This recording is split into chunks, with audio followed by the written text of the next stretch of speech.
학교에 보낸 아내가 잠시 눈을 감고 쉬고 있었습니다. 제가 아내 옆으로 다가가서 아내의 볼에 입맞춤을 시도했습니다. 아직 이 타임 아닌데. 다양한 공주 이야기에 빠져 있는 저희 막내가 저희 이러한 시도를 보면서 이렇게 이야기했습니다. 왕자님이 잠자는 공주님을 깨우네. 정확히 왕자님이라고 저를 불렀습니다. 그 셋째 이야기를 들으면서 아내의 볼에 입맞춤을 했습니다. 그래도 계속해서 아내가 눈을 감고 쉬고 있었습니다. 그러자 막내가 또 이렇게 이야기합니다. 공주님, 왕자님이 뽀뽀했으니까 일어나야죠. 이렇게 외쳤습니다. 막내 이야기를 계속 듣고 있던 아내가 이 아름다운 공주의 이야기를 비극으로 끝내고 말았습니다. 매우 건조하고 실망스러운 표정으로 여전히 눈을 감고 이렇게 외칩니다. 나의 왕자님이 아닌가 봐요. 사실 많은 사람들이 저희 아내처럼 이렇게 절망하고 실망하며 살아갑니다. 가장 가까운 배우자에게 실망하고 자녀들에게는 실망감의 이 마음의 이 고통의 수준을 넘어서서 배신감을 느끼기도 합니다. 친구들과의 관계도 마찬가지죠. 많은 경우에 좋을 때 좋은 게 친구인 것 같습니다. 직장 생활에서도 비슷한 것 같습니다. 상사와의 관계에서 절망하고 동료들과의 관계에서 낙담합니다. 이러한 패턴은 심지어 교회에서도 드러나는 것 같습니다. 성도인 여러분들은 목사인 저희들에게 실망하고 목사인 저희들 또한 여러분들 때문에 실망합니다. 동시에 많은 사람들이 소망하며 살아갑니다. 좋은 직장을 얻고 사람들과의 관계도 원만하게 잘 맺고 싶은 그러한 소망을 가지고 살아가는 거죠. 또 많은 사람들이 많은 돈을 벌고 싶은 소망을 가지고 살아가기도 합니다. 오늘 이 주일 아침에 예배하러 나온 우리에게도 소박한 소망이 있습니다. 최소한 주일만큼은 예배하러 나오는 주일만큼은 가족들과 싸우지 않고 얼굴 붉히지 않고 기분 좋게 예배드리고 싶은 소망이 있는 것이죠. 지금 이 시간 설교를 하는 저에게도 소소한 소박한 소망 한 가지가 있습니다. 이 시간 저와 여러분이 말씀을 통해서 성령께서 말씀하시는 주의 세미한 음성을 잘 들어내면 좋겠다라고 하는 소망이 있습니다. 모든 설교자들이 이러한 소망을 가지고 말씀을 준비하고 설교합니다. 그런데 오늘 저는 이러한 바람이 다른 주일의 설교와 달리 더 간절합니다. 이유가 있습니다. 왜냐하면 이제 오늘의 설교가 제가 여러분들에게 전하는 마지막 설교가 됩니다. 저는 이제 2주 후면 사임을 하게 되고 12월 중에 해외로 출국하여서 부족한 공부를 계속하게 되었습니다. 모두 알고 계셨나요? 저는 오늘 담임 목사님의 이 배려로 여러분들에게 마지막 설교를 준비하게 되었습니다. 소위 고별 설교, 마지막 설교를 준비하면서 과연 어떤 본문으로 함께 말씀의 은혜를 나눌지 많이 고민했습니다. 그러면서 제가 만났던 성도분들을 생각하면서 오늘의 본문을 선택하게 되었습니다. 가족의 질병과 죽음으로 힘들어하는 지체분들이 생각이 났습니다. 자녀의 문제로 아파하는 분들이 생각이 났고 재정의 문제로 힘들어하는 성도분들이 생각났습니다. 공동체의 형제 자매와의 관계가 깨어져서 힘들어하는 분들이 생각이 났고 이런저런 이유의 문제로 쉽게 해결되지 않는 문제로 힘들어하는 성도분들이 많이 생각났습니다. 그러한 고통의 문제 가운데 힘들어하는 성도분들과 여전히 저 또한 쉽게 해결되지 않는 문제로 힘들어하는 저를 바라보면서 오늘의 본문을 선택하게 되었습니다. 여러분, 이제 말씀 속으로 들어가고 싶습니다. 말씀 속으로 들어가면서 여러분들에게 질문하고 싶습니다. 과연 여러분은 어떤 소망을 가지고 살아가십니까? 지금 이 시간 여러분들이 간절히 바라고 소망하는 그것이 무엇인지 생각해 보면 좋겠습니다. 그런데 우리가 그토록 간절히 바라는 그 소망이 땅의 것이라면 그 소망은 언제든지 우리에게 실망으로, 낙담으로 바뀌어질 수 있습니다. 소망이 죽어버려서 죽은 소망이 되는 것이죠. 그래서 실망과 낙담으로 비참한 감정을 불러일으킬 뿐 아니라 큰 실패감을 우리에게 안겨주는 것입니다. 오늘 본문은 저와 여러분에게 언제나 살아있는 소망을 소개하고 선포하고 있습니다. 베드로 사도는 이 소망이 살아있다 이야기합니다. 땅의 것이 아니고 하늘의 것이기 때문에 살아있다, 그렇게 선포하고 선언하는 것이죠. 영원한 하나님 나라와 연결되어 있기 때문에 살아있다 선포하고 선언하고 있습니다. 4절의 말씀을 보면 썩지 않고 더럽지 않고 쇠하지 않는 유업이 성도에게 있다, 그렇게 말하고 있습니다. 사도는 유업이라고 하는 이 단어를 사용하면서 우리에게 영원한 하나님의 나라를 보다 실감나게 설명하고 있습니다. 구약의 이스라엘 백성들이 가나안에 들어갈 때에 그들이 얻게 되어진 그 땅을 구약의 말씀은 유업으로 설명하고 있습니다. 광야 생활을 거쳤던 이스라엘의 가장 큰 소망이었던 그 땅, 유업이었던 것이죠. 비슷하게 우리가 바라보는 유업은 영원한 하나님의 나라이고, 이 하나님의 나라는 결국 영원한 생명입니다. 그런데 이 유업으로 표현된 살아있는 소망, 영원한 생명은 오염되고 악취가 풍기는 세상의 것과 다르기 때문에, 하나님께서 간직하고 계시기 때문에 그것은 날마다 살아있다, 살아있는 것이다, 우리에게 설명하고 있는 것이죠. 하나님께서 그 살아있는 소망, 영원한 구원을 저와 여러분을 위해서 베푸셨을 뿐 아니라 넘겨주실 때까지 간직하고 계신다 이야기합니다. 예수님으로 인해 주어진 이 살아있는 소망은 우리에게 이미 베푸셨기 때문에 우리와 언제나 함께 하시지만, 완전한 소망의 이 역사는, 이 완전한 유업은 최종적으로 마지막 종착역에서, 종착 지점에서 주어지는 것이죠. 영원한 하나님의 나라에서 얻게 되는 그 마지막 유업이 저와 여러분을 기다리고 있는 것입니다.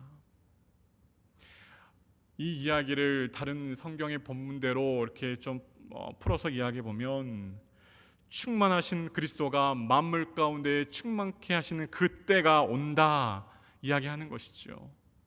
새 하늘과 새 땅이 온 우주 만물을 뒤덮는 그 날이 저와 여러분을 기다리고 있다 이야기하는 것입니다.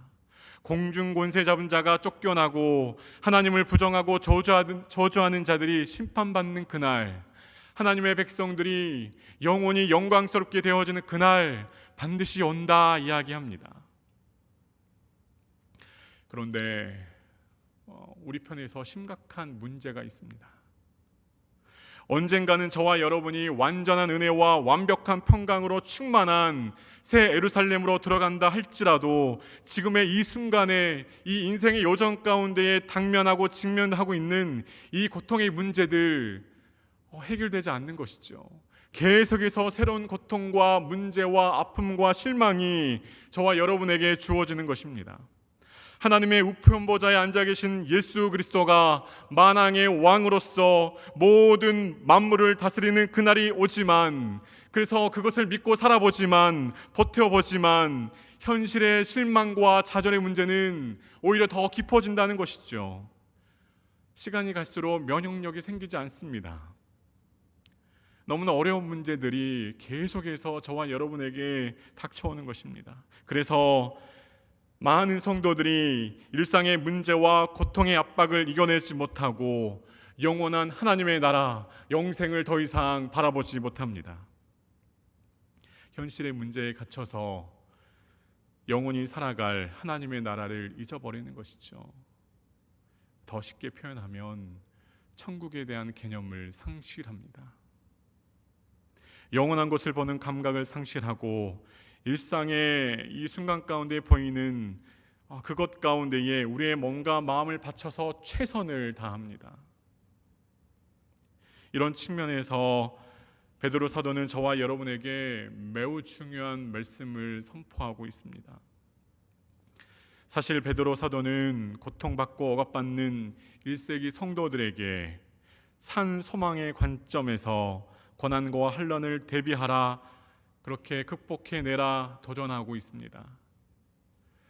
베드로 사도가 이 서신을 써내려갈 때에 당시에 네로가 로마의 거리에 큰 화재를 일으킵니다. 영감을 받기 위해서 큰 화재를 일으키는 것이죠. 그리고 자신에게 쏟아지는 이 비난을 희석시키기 위해서 그 희생양으로 제물로 크리스찬 성도들을 지목합니다. 이로 인해서 많은 성도들이 십자가 처형과 끔찍한 고문으로 죽음을 당하게 됩니다. 목숨의 위협을 받는 성도들을 향해서 사도는 서신을 써 내려가기 시작했고 1절의 말씀, 우리가 함께 읽진 않았지만 베드로전서 1장 1절의 말씀에서 그 성도들을 향하여서 나그네 된 성도여, 그렇게 부릅니다. 불안과 긴장 속에서 살다가 고향으로 돌아가 평안을 누리는 그 사람, 나그네 된 성도여, 성도의 인생을 나그네로 정의하고 부르고 있는 것이죠. 영혼의 시간을 그렇게 이 땅에서도 살지만 마침내 완전한 소망, 완전한 유업을 받는 그 종착역이 있는 성도요, 나그네 된 성도요, 우리가 돌아갈 고향이 있다라고 하는 그 이야기를 나그네라고 하는 이 표현 가운데 담아내고 있는 것입니다. 사도는 그러면서 고통 중에 힘들어하는 이 성도들이 영원한 하나님의 나라를 향해 나아가는 성도답게 살 것을 요청합니다. 비록 고난과 환난 중에 빠져 있지만 살아있는 소망을 가진 성도답게 지금의 문제와 아픔을 받아내기를 간절히 바랬던 것이죠. 성도의 참 평안은, 영원히 참 평안은 우리가 마침내 돌아갈 그 본향에서 얻게 되어지는 것이고, 그 새하늘과 새 땅에서 보상과 위로를 받게 된다라고 하는 사실 강조하고 있는 것입니다.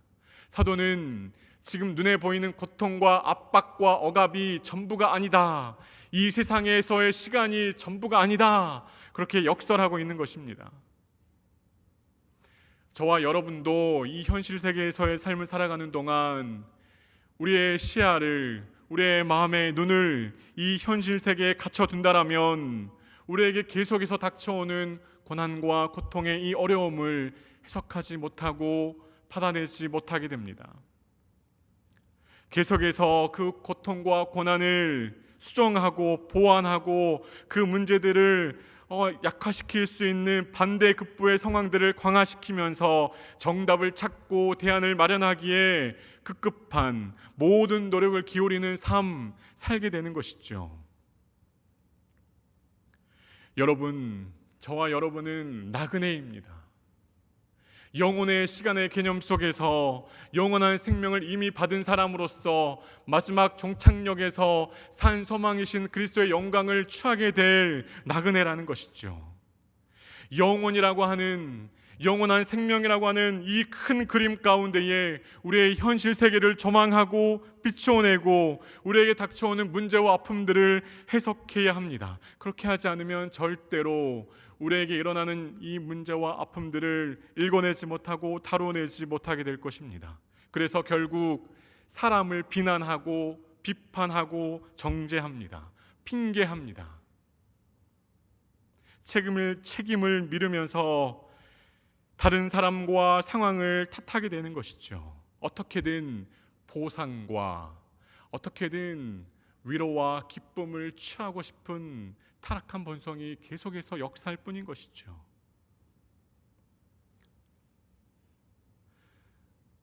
오늘의 본문은 저와 여러분에게 분명히 이야기합니다. 성도의 인생은 이 세상에서 절대로 정답을 얻어낼 수 없다. 최종 목적지에서 모든 답을 알게 되는 것이고 그 정답을 받아내는 것이다 이야기합니다. 우리가 보상받고 싶은 이 고통의 문제 때문에 발생한 그러한 마음의 상처와 어려움들, 그 위로와 격려, 어디에서도 충분히 보장받을 수 없는 것이죠. 그러면 하나님 왜 이 땅에서 삶을 살게 하시는 것일까?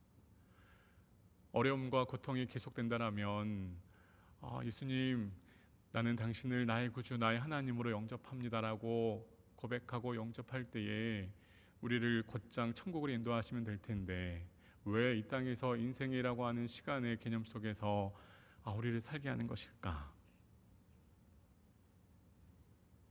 사도는 고통의 문제를 안고 살아가는 성도들에게 삶의 이유와 목적을 오늘의 말씀을 통해서 설명합니다.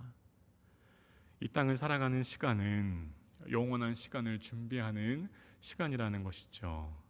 6절의 말씀을 보면 분명히 이야기합니다. 여러 가지 시험이 온다.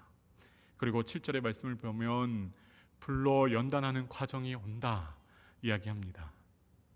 그러면서도 근심이 오지만 기뻐하고 불로 연단하는 과정이 있지만 칭찬과 영광과 존귀를 얻게 된다 이야기합니다. 인생의 고통과 고난의 과정을 거치면서 믿음의 확실함, 금보다 귀한 믿음의 확실함을 얻게 되며 마침내 영원한 하나님 나라에서 칭찬과 영광과 존귀를 얻게 된다라고 우리에게 말하고 있습니다. 고린도후서 4장 16절부터 18절의 말씀을 제가 읽어보겠습니다. 우리의 겉사람은 낡아지나 우리의 속사람은 날로 새로워지도다. 우리가 잠시 받는 환난에 경한 것이 지극히 크고 영원한 영광에 중한 것을 우리에게 이루게 함이니 우리가 주목하는 것은 보이는 것이 아니요 보이지 않는 것이니 보이는 것은 잠깐이요 보이지 않는 것은 영원함이라. 시험과 연단의 과정을 거치면서 우리의 겉사람은 반드시 늙고 볼품없게 될 것입니다. 하지만 믿음의 확실함으로 인하여서 우리의 속사람은 날마다 새롭게 될 것입니다. 여러분, 환난의 가벼운 곳으로 영원한 영광의 풍성함을 바꾸어서는 안 되는 것이죠. 저와 여러분이 주목해야 할 것은 눈에 보이는 것이 아니라 눈에 보이지 않는 것입니다. 만물 위에 충만한 복음이 역사하는 새 하늘과 새 땅을 주목하고 영생에 관심을 가져야 합니다. 저와 여러분이 일상 가운데에 우선순위를 두고 있는 것이 무엇인지 점검하고 돌아보면 좋겠습니다. 과연 눈에 보이지 않는 것들 가운데에 우리가 얼마나 집중하고 우리가 얼마나 마음에 관심을 두고 있는가? 저와 여러분은 잃어버린 영원한 하나님 나라에 대한 감각을 반드시 회복해야 합니다. 영원한 생명에 대한, 영생에 대한 감각을 회복해야 하는 것이죠. 영생에 대한 관심을 회복하고 무엇이 중요한지 다시 한번 점검해야 합니다. 반드시 세상에게 빼앗겨버린 산 소망을 회복해야 합니다. 성경에는 산 소망을 가지고 직면한 위기의 순간을 믿음으로 반응한 사람들이 많이 소개되어 있습니다. 대표적인 사람이 여호수아와 갈렙이죠. 광야 생활 중에 12명의 정탐꾼이 가나안 땅을 돌아보고 보고하는 시간을 갖습니다.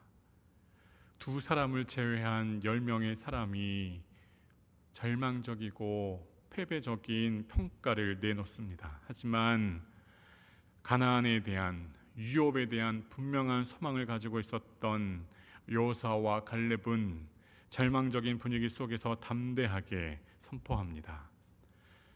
하나님이 저들을 우리의 손에 붙이시면 저들은 우리의 밥이다. 여러분, 또 다윗이 빠질 수 없죠. 골리앗이 이끄는 블레셋과의 전투 현장에서 이스라엘 군사가 쩔쩔매고 있을 때에 물맷돌 5개를 가지고 나아가 승리한 다윗이 있습니다. 다윗이 골리앗과 1대1 전투를 벌일 때에 이렇게 고백했죠. 너는 칼과 단창으로 내게 나아오거니와 나는 만군의 여호와의 이름 곧 네가 모욕하는 이스라엘 군대의 하나님의 이름으로 너에게 나아가노라. 여러분, 저는 이 세 사람의 이야기를 통해서 승리주의 말하고 싶지 않습니다. 여러분, 여호수아와 갈렙 그리고 다윗에게 그들이 지금 당면한 이러한 상황은 매우 절망적이고 매우 불안한 상황이었습니다. 당장 눈에 보이는 장애와 적군들이 있었지만 산 소망이신 하나님의 나라를 보는 눈을 가지고 신앙의 감각을 유지했습니다. 전쟁의 긴장과 조롱하는 소리 그리고 생명의 위협이 있었지만 하나님을 향한 감각을 잃어버리지 않았습니다. 여러분, 오늘날 많은 사람들이 다양한 이유로 신앙생활의 어려움을 말합니다. 내가 저 목사만 아니면 신앙생활 잘할 수 있는데, 내가 저 교회가 저렇게만 행동하지 않으면 신앙생활 잘할 수 있는데, 내가 저 사람만 아니라면, 내가 과거에 그 사람의 이 경험만 아니었다라면 신앙생활을 더 잘할 수 있었을 텐데, 혹은 내가 조금만 더 돈이 있었다면 신앙생활을 잘할 수 있을 텐데, 내가 예배를 잘 드릴 수 있는 직장을 가지고 있었다면 신앙생활을 잘할 수 있었을 텐데, 생각보다 많은 분들이 신앙생활의 어려움과 장애를 가지고 있습니다. 하지만 여러분, 이 시간 여러분들에게 도전하고 싶습니다. 그 누구도 그 무엇도 여러분과 하나님과의 관계를 막을 수 없는 것이고 회방할 수 없는 것입니다. 핑계에서는 안 되는 것이죠. 그 누군가도 그 어떤 문제도 하나님과의 관계를 회방하거나 방해할 수 없는 것이죠.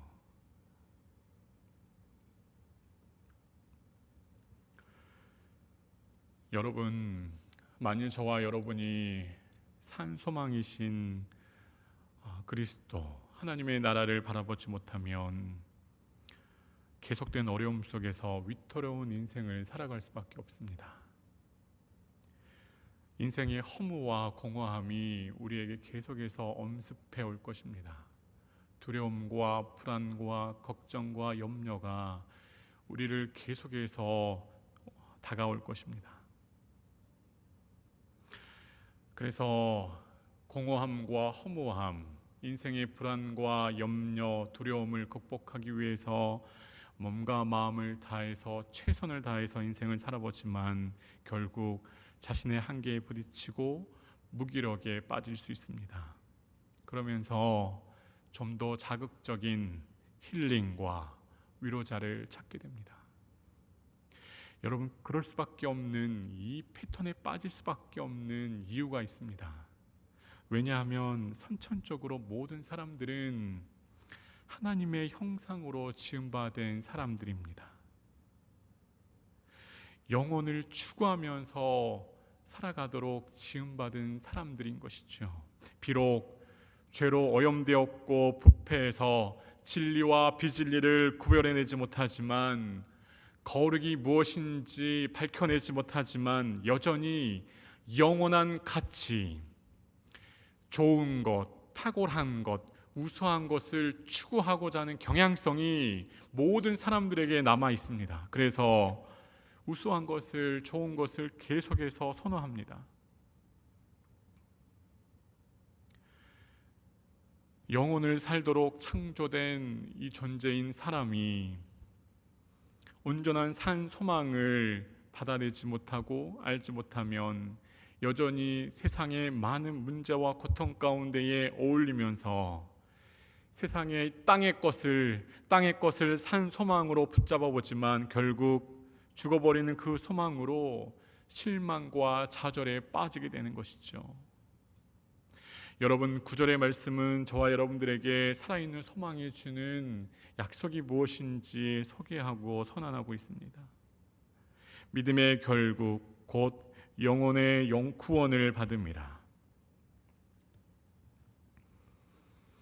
저와 여러분은 이미 구원받은 사람으로서 하나님의 자녀로서 예배하며 하나님과 교제하고 소통하며 살아가고 있습니다. 그런데 9절의 말씀 우리에게 다시 한번 영혼의 구원을 받게 된다라고 이야기합니다. 이것은 영혼의 그 지점, 우리 인생의 종착역에서 얻게 되어지는 완벽한 구원을 이야기하는 것이죠. 여러분, 이 9절의 말씀이 우리에게 이야기하고 담보하고 있는 중요한 하나님의 이 선물, 그러한 약속이 한 가지 있습니다. 영원한 그 지점에서 인생의 종착역에서 그 얻게 되어지는 그 소망을 우리가 누릴 때까지 이 세상에서 살아가는 모든 시간 하나님이 지키시고 보호하신다는 것이죠. 말세에 나타날 구원을 간직하고 계신 그 산 소망을 우리에게 완전히 넘겨주실 그때까지, 영혼의 그 지점에서 그 영광을 취하게 될 때까지 이 현실 세계를 살아가는 저와 여러분을 지켜주신다는 것입니다.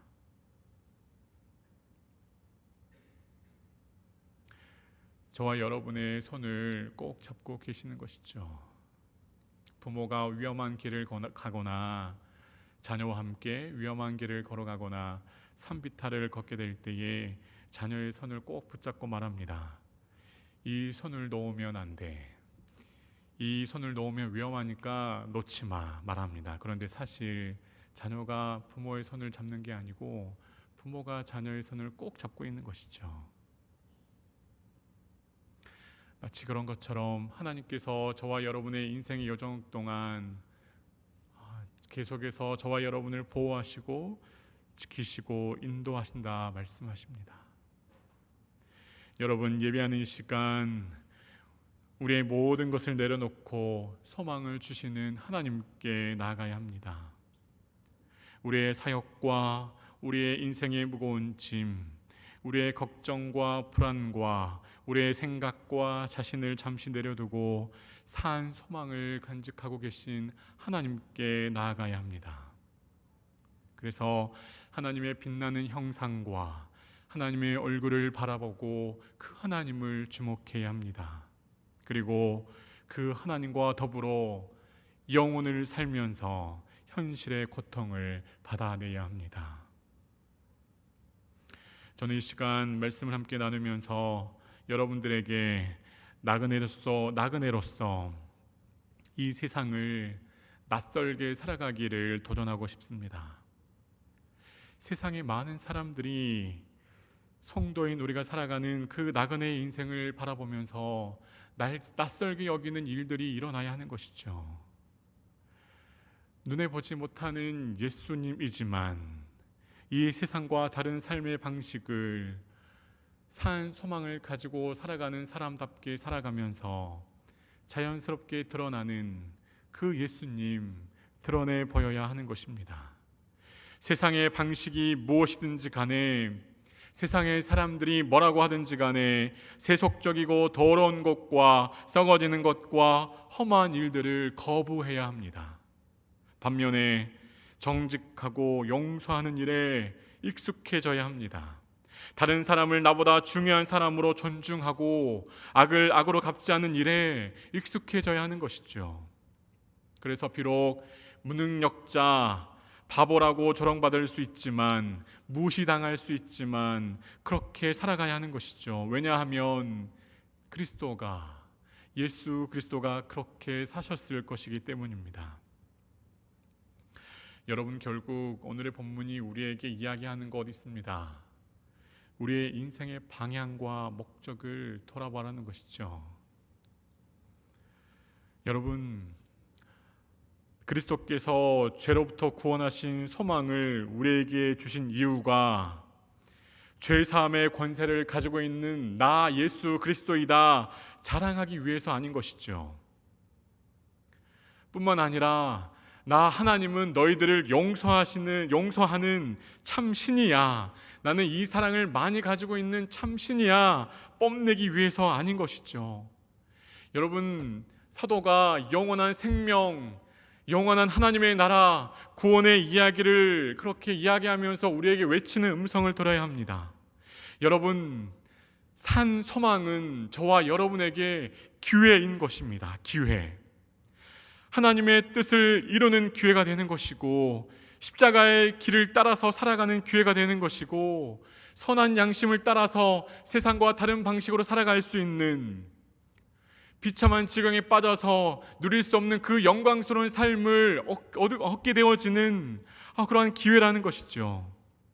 고난을 통과하면서도 하나님을 바라보며 살아가는 기회를 얻게 된 것입니다. 여러분, 이 기회를 잘 받아내야 합니다. 저와 여러분이 이 기회를 잘 받아내면서 저와 여러분이 어떤 사람인지 이 말씀 앞에 다시 한번 돌아보면 좋겠습니다. 저와 여러분은 마침내 인생의 종착역에서, 영혼의 그 지점에서, 영원한 하나님의 나라에서 그리스도께서 환대해 주시면 그것으로 충분한 족한 사람들입니다. 우리의 영혼이 영원한 생명을 얻게 되는 그날에 그리스도께서 나는 너를 모른다 하지 않으시면 충분한 사람들인 것이죠. 여러분, 만일 저와 여러분이 이 땅에서 살아가는 동안 하나님의 말씀을 부인하고 그리스도께서 살아가셨을 법한 그 삶을 살지 않는다면 새 하늘과 새 땅이 이루어지는 그날 그리스도께서 저와 여러분을 낯설어 하실 것입니다. 비록 고통과 연단이 연속되는 인생이지만 영혼의 능력과 소망으로 우리의 일상을 해석하고 이해하고 살아내면 좋겠습니다. 바울 사도는 빌립보 성도들 향해서 이렇게 이야기한 바 있습니다. 형제들아, 나는 아직 내가 잡은 줄로 여기지 아니하고 오직 한 일, 즉 뒤에 있는 것은 잊어버리고 앞에 있는 것을 잡으려고 푯대를 향하여 그리스도 예수 안에서 하나님 위에서 부르신 부름의 상을 위해 달려가노라. 사랑하는 성도 여러분, 정직하게 예수님을 잘 믿으셔야 합니다. 잘 되는 나를 위해 존재하는 그 하나님을 믿는 이 시대적인 복음의 분위기 속에서 예수님을 잘 믿어야 합니다. 내가 나의 인생을 살지만 그리스도께서 우리의 인생을 살아가시도록 예수님을 잘 믿어야 합니다. 우리에게 주신 이 산 소망의 기회를 자신을 위해서 사용하지 말고 복음의 영광을 위해서 사용하시기 바랍니다. 사랑하는 성도 여러분,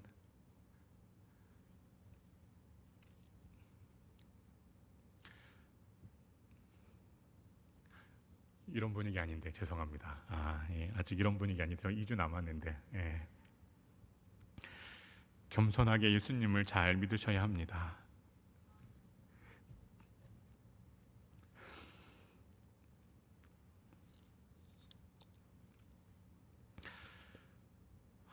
우리를 부르신 그 부르심의 자리에서 우리가 마치 구세주인 것처럼 말하고 행동하지 말아야 합니다.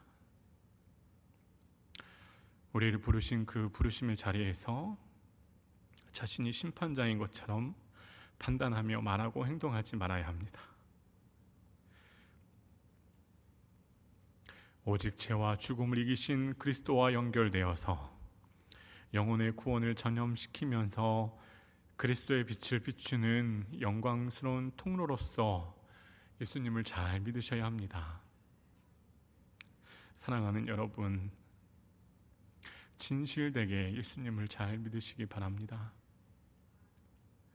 거짓되고 가짜 은혜에 속지 말고 믿음의 확실함을 위하여 고난 가운데 있지만 예수님처럼 생각하고 말하고 행동해야 합니다. 은혜와 진리로서 고난과 고통을 다루어내고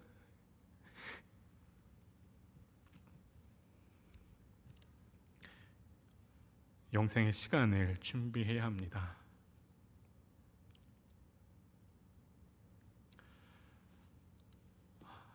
고통과 연단의 시간이 우리에게 계속될 것입니다. 그렇지만 그 인생을 살아낸 다음 영원한 하나님의 나라 새 하늘과 새 땅에서 그리스도를 마주하는 그날 우리의 인생이 부끄럽지 않도록 영혼의 능력과 소망으로 우리의 일상을 해석하고 우리의 문제를 다뤄내는 저와 여러분이 되시기를 바랍니다. 함께 기도하시겠습니다.